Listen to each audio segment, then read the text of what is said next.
دیکھیے، جیسے گزشتہ نشست میں صحیح حدیث کی روشنی میں سورۃ الفاتحہ کی بے شمار فضائل اور مادی اور روحانی فوائد بیان کیے گئے کہ جو بندہ مکمل یکسوئی، انہماک کے قلب، خشوع و خضوع اور فہم سورۃ الفاتحہ کے ساتھ کثرت سے سورۃ الفاتحہ کی تلاوت کرتا ہے، اللہ جل وعلا اسے ہر قسم کی جسمانی اور روحانی بیماریوں اور تکالیف و عوارض سے شفا عطا فرما دیتا ہے۔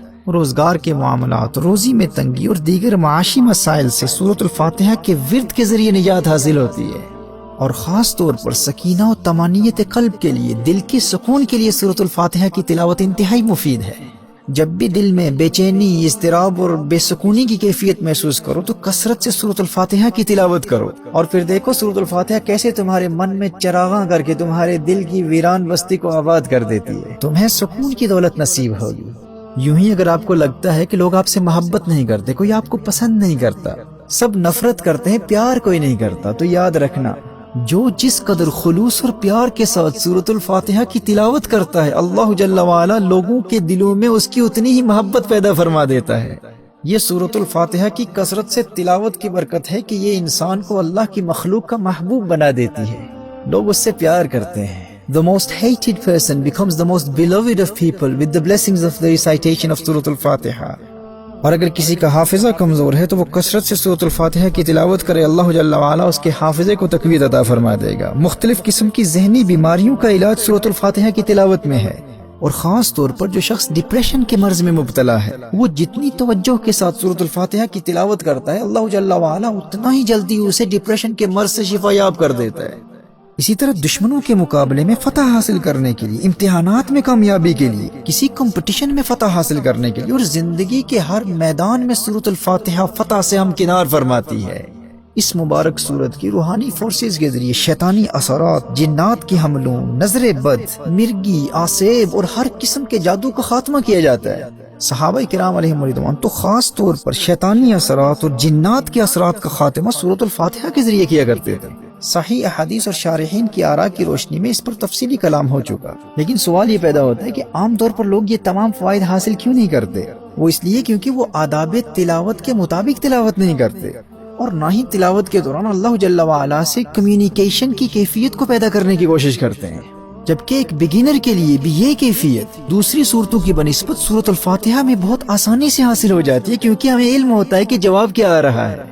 اس کیفیت کے حصول کا طریقہ حدیث مصطفیٰ صلی اللہ علیہ وسلم کی روشنی میں آپ کی بارگاہ میں پیش کروں گا۔ اور اگر آپ کی کوئی جائز حاجت ہے اور آپ چاہتے ہیں کہ آپ کی وہ حاجت جلد پوری ہو جائے، تو صحیح عقیدہ، گناہوں سے توبہ اور دین اسلام کے احکام پر عمل کی شرط کے ساتھ ہمارے مشائخ کے اس مجرب ورد پر عمل کیجئے، انشاءاللہ آپ کی حاجت جلد پائے تکمیل تک پہنچے گی۔ وہ عمل انتہائی آسان ہے۔ فجر کی سنتوں اور فرضوں کے مابین، یعنی صلاۃ الفجر کی 2 سنتیں ادا کرنے کے بعد اور 2 فرض ادا کرنے سے قبل، اپنی اس حاجت کو ذہن میں رکھ کر 41 مرتبہ 41 ٹائمز سورۃ الفاتحہ کو بسم اللہ الرحمن الرحیم کی میم سے ملا کر یوں پڑھیں: بسم اللہ الرحمن الرحیم الحمد للہ رب العالمین، یعنی بسم اللہ الرحمن الرحیم کی جو آخری میم ہے، اس میم کو الحمد کی لام سے ملا کر بسم اللہ الرحمن الرحیم الحمد للہ رب العالمین والضالین تک یہ ہر روز 41 مرتبہ 41 ٹائمز 7 سے 21 دن تک پڑھتے رہیں۔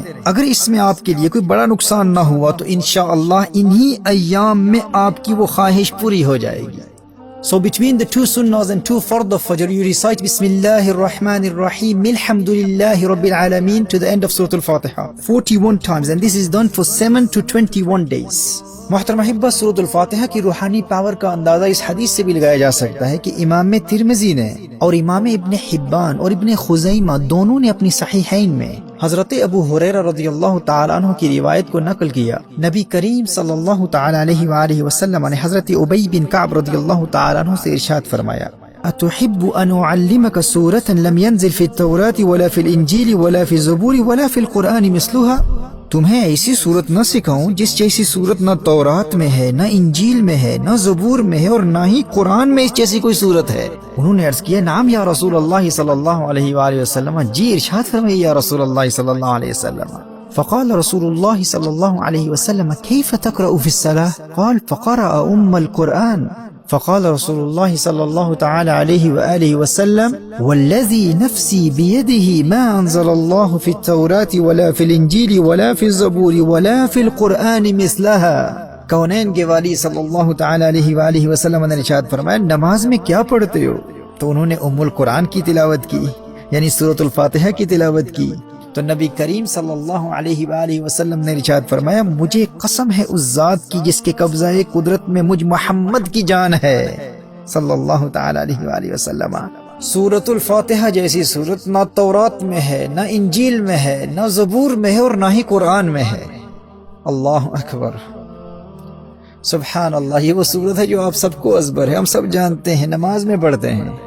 اور یاد رکھنا میں نے یہ جو فوائد و منافع بیان کیے ہیں صحیح احادیث سے ثابت ہیں. صحیح بخاری کی حدیث ہے، حضرت ابو سعید خدری رضی اللہ تعالیٰ عنہ سے روایت ہے کہ ہم ایک مرتبہ ایک سفر پر تھے.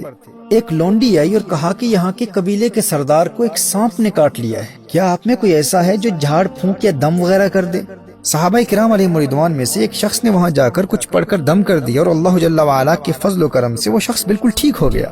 جب بعد میں اس صحابی سے پوچھا گیا کہ کیا آپ کوئی جھاڑ پھونک یا دم وغیرہ بھی کرتے ہیں، آپ کو بھی اس چیز کا علم ہے؟ تو صحابی نے فرمایا کہ میں نے سورۃ الفاتحہ پڑھ کر دم کیا تھا. یہ صحیح بخاری کی حدیث ہے. جب پوچھا گیا کہ آپ نے یہ علم کہاں سے حاصل کیا، آپ نے کچھ پڑھ کر دم کیا اور اس قبیلے کا سردار فوراً ٹھیک ہو گیا، تو صحابی نے فرمایا کہ میں نے تو سورۃ الفاتحہ پڑھ کر دم کیا ہے.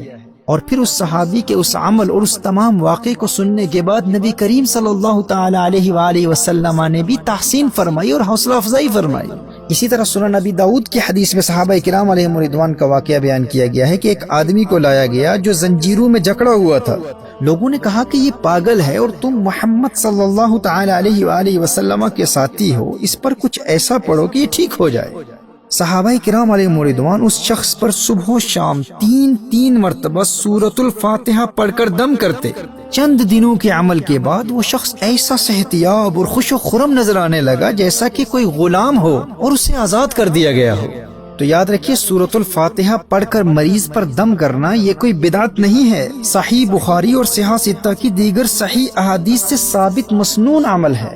کوئی شخص کسی بھی مرض میں مبتلا ہو سورۃ الفاتحہ کی تلاوت کر کے اس پر دم کیا جائے، اور اگر کوئی شیطانی اثرات یا جنات کے اثرات میں مبتلا ہو، آسیب زدہ ہو، اس پر کسی نے جادو کر دیا ہو، تو صحابہ کرام علیہ رضوان کے عمل کی روشنی میں صبح و شام تین مرتبہ سورۃ الفاتحہ پڑھ کر اس پر دم کر دیا جائے، اللہ جل وعلا اسے شفا عطا فرما دے گا. اور عام حالات میں بھی کثرت سے سورۃ الفاتحہ کی تلاوت کرنے والے کو وہ تمام روحانی اور مادی فوائد حاصل ہوں گے جن کا ذکر میں ابتدا میں کر چکا. لیکن یاد رکھیے سورۃ الفاتحہ کی حقیقی اسپرچل فورسز، روحانی فورسز تک رسائی اسے ہی حاصل ہوتی ہے جو آداب تلاوت کو مد نظر رکھتے ہوئے خلوص نیت کے ساتھ اپنے دل کو دنیا کے خیالات سے پاک کر کے مکمل خشوع و خضوع کے ساتھ اور اللہ کی جانب سے آنے والے جواب سے روحانی لطف و سرور حاصل کرتے ہوئے سورۃ الفاتحہ کی تلاوت کے ذریعے اللہ جل وعلا کے قرب کی منازل طے کرتا ہے. کامل فائدہ وہی حاصل کرتا ہے. لیکن اس کے فیوز و برکات سے زیادہ فائدہ حاصل کرنے کے لیے یقیناً آپ بھی اب اللہ جل وعلا کی جانب سے آنے والے جواب کو سننے کے لیے بہت بے تاب اور ایکسائٹڈ ہوں گے کہ آخر وہ جواب ہے کیا. تو سماعت فرمائیے.